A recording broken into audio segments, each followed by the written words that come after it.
Dios siempre obra maravillas, haciendo otro trabajo que es el que voy a subir próximamente sobre el trabajo de los buenos hombres o de los hombres buenos, haciendo el trabajo del anticristo, como nos dijera el reverendo padre Frederick Faber. Haciendo ese trabajo llego a este, que es realmente impresionante. Del regreso del rey, la Iglesia en los últimos días y cómo la conoceremos, del padre Henry James Coleridge. Y disculpen la pronunciación del apellido del padre si estoy en un error, pero damos comienzo. El regreso del rey. Discursos sobre los últimos días del padre Henry James Coleridge, S.J. Barnes y Oates, Londres, 1894. Páginas 219 a 233. Lectores del Reino Unido. Archivo de Internet. La Iglesia en los últimos días. Parte 2. ¿Cómo la conoceremos? Pruebas internas. Ahora bien, hermanos míos, seguramente es cierto decir que las evidencias que hemos considerado en la parte anterior, aunque son las más poderosas y convincentes, y aunque son las pruebas designadas en muchos aspectos de la misión divina de la Iglesia Católica, siguen siendo en su mayoría exteriores. Son evidencias que pueden ser captadas por quienes están fuera de la Iglesia misma, y de hecho vemos constantemente que, como acabo de decir, son reconocidas como más convincentes incluso por aquellos que no se convierten por ellas. No es para despreciar estas pruebas de la Iglesia que decimos que hay evidencias de otro tipo que se dirigen más a aquellos que están dentro del catolicismo que a aquellos que están fuera. Tales son las pruebas de las que se alimenta la devoción, una vez realizada la conversión, que son el deleite y el apoyo de quienes no necesitan pruebas externas. Es muy natural que encontremos a los apóstoles hablando de la existencia de tales evidencias a sus conversos, porque en los inicios de la Iglesia, si bien no faltaban pruebas de su divinidad, similares a las que daban los milagros, por el cumplimiento de la profecía y cosas similares, todavía las evidencias de las grandes notas de la Iglesia, por las cuales ahora probamos que ella es lo que afirma que es, no podrían, en la naturaleza de las cosas, existir o ser reconocidas en su plenitud. Seguramente, si creemos que el Espíritu Santo de Dios es derramado en nuestros corazones, es natural suponer también que Él hará sentir su presencia de alguna manera secreta, pero muy convincente. ¿Recuerdas lo que los hombres de esa ciudad samaritana le dijeron a la mujer que les había informado por primera vez acerca de nuestro Señor y su conversación con ella?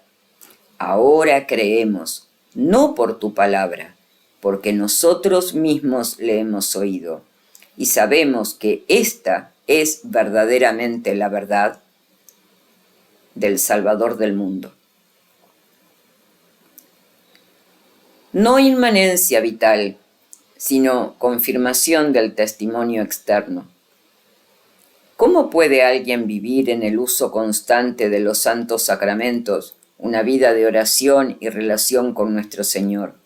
¿Cómo puede alguien vigilar los movimientos y respiraciones de su propia conciencia y saber lo que es tener santas inspiraciones y caminar en la presencia continua de Dios y al mismo tiempo no tener un conocimiento experimental de la verdad real de las afirmaciones de su religión y de la Iglesia en las que estas bendiciones recaen en su suerte?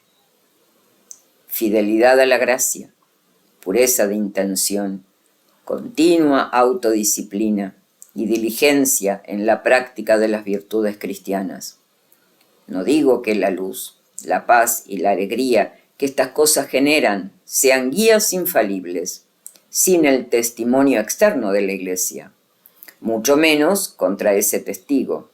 Sin embargo, cuando coinciden que la evidencia mediante la cual sabemos dónde está la Iglesia católica no es posible que no agreguen seguridad y certeza al alma, así como una vida impura o descuidada, tiende en gran medida a perjudicar incluso la viveza de la fe. Vea con qué confianza apela San Juan a este tipo de evidencia en su epístola a sus propios hijos espirituales, entre los cuales había algunos seductores que intentaban pervertirlos.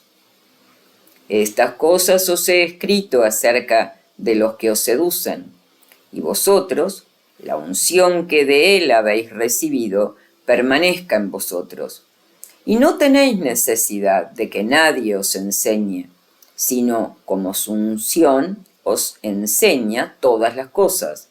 Y es verdad y no mentira, y como ella os ha enseñado, permaneced en él. Este es el lenguaje de quien puede confiar en aquellos a quienes les habla, porque puede contar con la obra del Espíritu Santo de Dios en sus almas.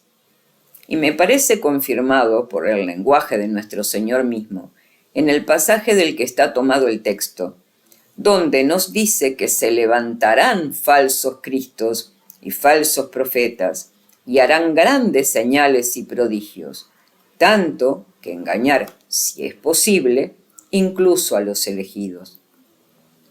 Si es posible, dice, y con eso da a entender que no es posible que los elegidos sean engañados.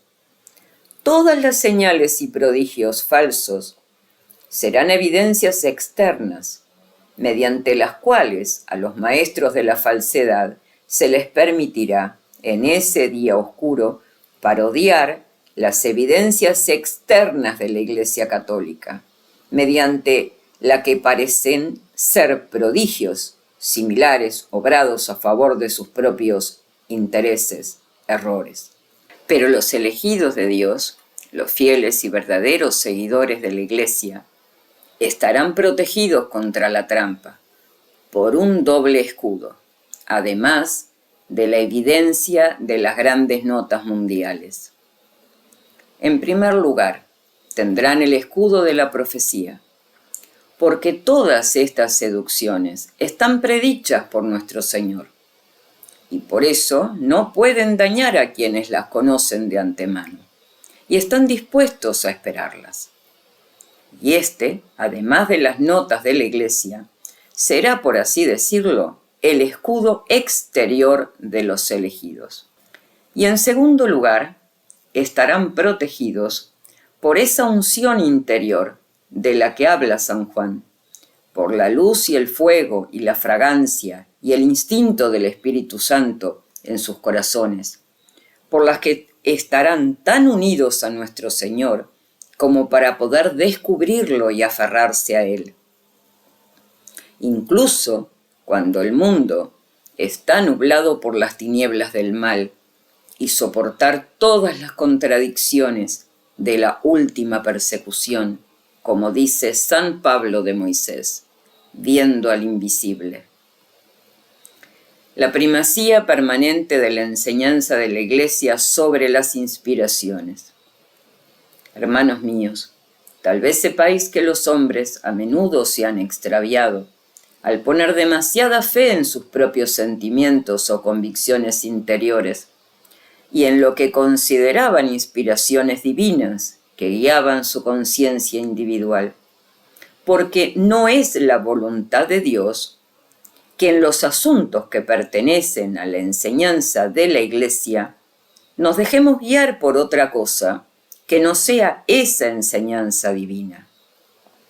Y así, si no hubiera nada más que esta unción interior en el último periodo del mundo para proteger a los santos contra el engaño, si se les enseñara a mirar exclusivamente a eso, No estarían armados contra los peligros de ese tiempo, como Dios significa que estén armados. Esta es una verdad cierta. Pero puede que no sea menos cierto que necesitemos la doble guía de la que nuestro Señor habla aquí, y que incluso el relámpago que nos declara la presencia de nuestro Señor en su iglesia podría no ser suficiente, porque podría de hecho mostrarnos dónde está, pero puede que no nos dé la fuerza y el coraje para buscarlo frente a todas las múltiples dificultades que luego acosarán a sus elegidos. En aquellos días a los hombres les faltará amor y conocimiento. Les faltará el deseo, ese deseo y anhelo de nuestro Señor que Él describe bajo esta imagen del hambre de las águilas corriendo hacia sus presas, así como la luz que les muestra dónde debe ser buscado. Cuán común es, incluso en los días en que vivimos, encontrar hombres que nos dicen que si algo en el camino de la religión es verdadero, es la Iglesia Católica, pero que no tienen la fuerza para convertirse en sus hijos contra los anhelos de sus pasiones o de las influencias de los intereses mundanos.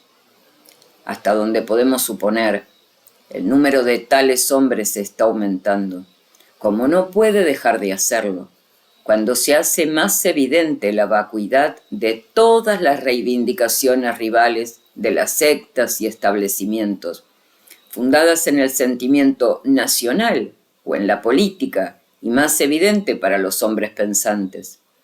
Y cuando las supuestas iglesias nacionales se ven privadas gradualmente del apoyo del Estado y de sus antiguas dotaciones, que siempre han sido sus mayores fuentes de influencia.